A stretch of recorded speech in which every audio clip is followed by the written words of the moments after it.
Welcome back to the Roger channel, and guys, we're back again with another awesome TVC review. That being the Star Wars Vintage Collection VC265 Cal Kestis from Jedi Survivor. So yeah, checking out the front of the card back, it looks incredible. Love this shot of Cal right here on the side. One of my favorite Star Wars related games of all time. And yeah, this one was a must-have for me, especially with Cal's character. They did so well with the first one, like it was a masterpiece, and then adding it onto the sequel was even better. So really happy to have Cal back on board. I know it's an older figure, but as far as the review, finally getting to have him here in person. And looking at the card back kit again, we also get the name in that pill, the Jedi Survivor logo, and of course the figure right here in this bubble. You also get the Kenner logo down there. And then in the back, you do get a visual of the rest of the wave that the figures consist of. So we have Vader, Obi-Wan Kenobi, the Klatooinian Guard, Luke, Cal, Andor, an artillery trooper, and Vel. You also get the VC number up here, along with a bunch of warnings, things like that. So I'll go ahead and do is I'll get him out of the bubble, and we can go from there.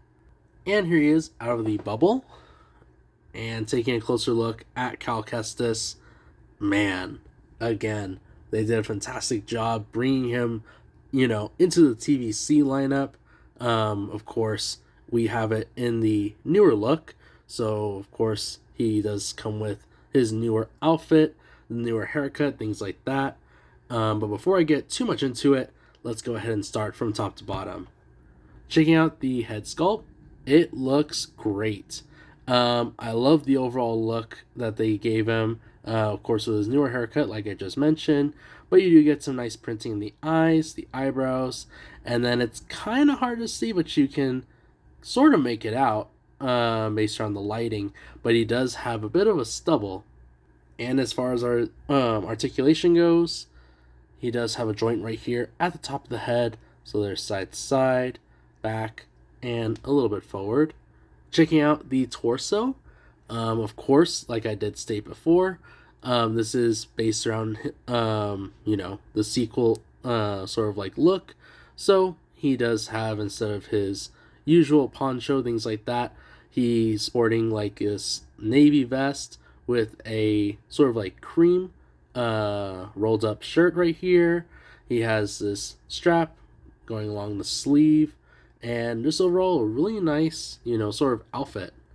And as far as movement or any articulation goes, he just has a swivel down here, so I'm a little bit surprised about that. Was hoping that it would be more of a ball joint, but all I'm getting is a swivel, so not really getting side to side or any type of motion at all. Checking out the arms. Arm sticks out pretty nice right there.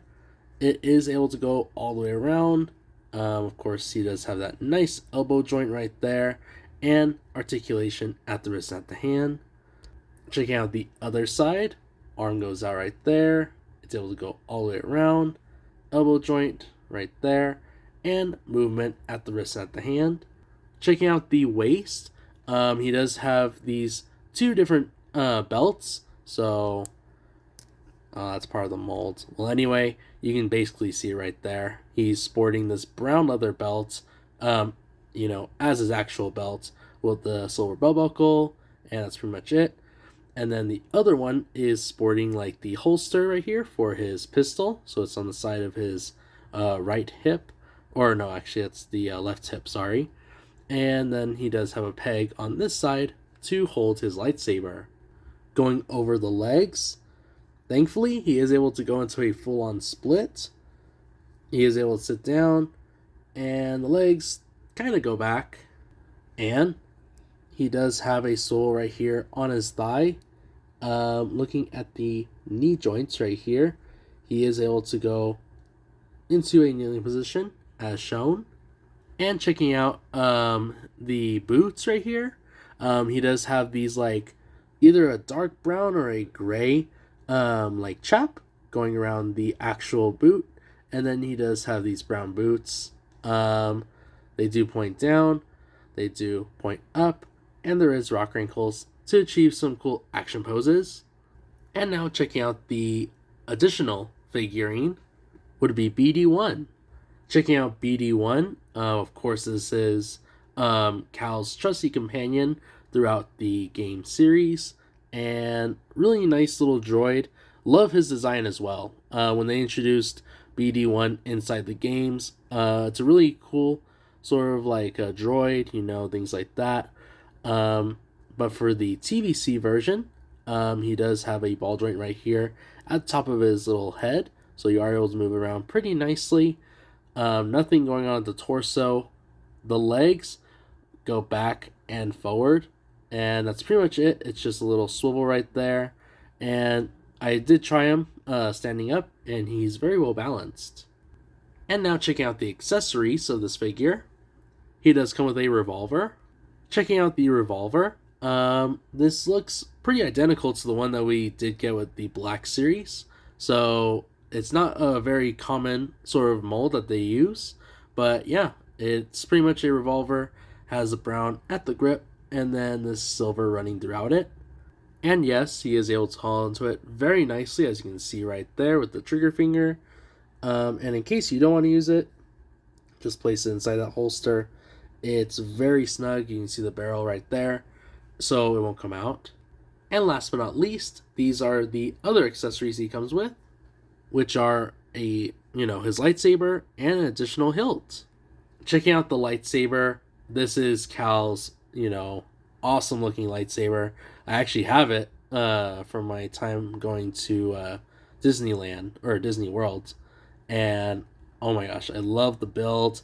It is one of my favorite models going throughout the hilt with that, massive sort of like igniter sort of part, things like that. Just overall a really beautiful hilt to go with a beautiful blade. This one, he is sporting his traditional blue blade right here. You can see it right there in that translucent plastic. And I'm pretty sure this is the first time we've seen it as far as like what my time recording and things like that.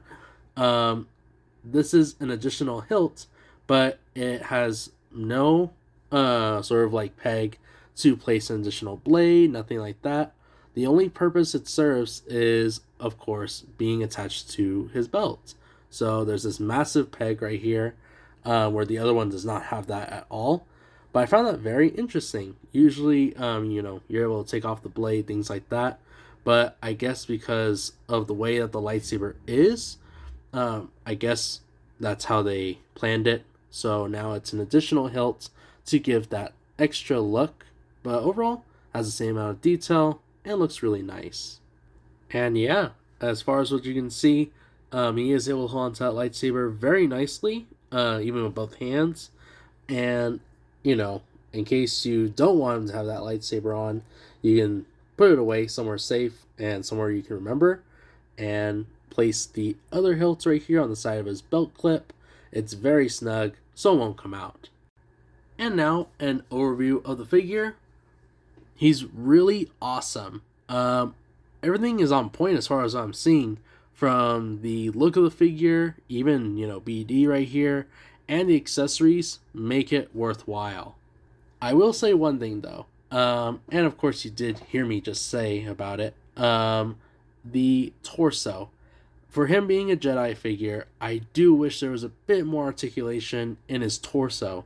At least an additional ball joint, just like we got that Mandalorian figure, or no, I think it was a clone figure we reviewed recently, and he had more articulation than him. So again, that's probably something I would add, at least a decent ball joint or something, not just a standalone swivel. But that's the only downside I did see to this figurine. Other than that, it's a really decent figure overall.